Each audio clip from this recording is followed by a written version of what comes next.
उम्र केवल 20 वर्ष, लेकिन गौ माता के लिए सपना बहुत ही बड़ा है भाई।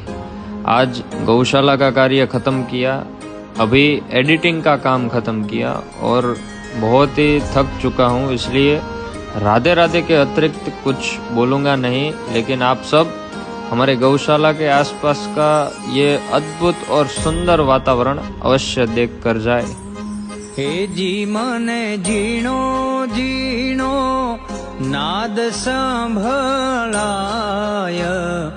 गुरुजी माराया वे छे। हे जी एनी सवारी ना सूर संभळाय,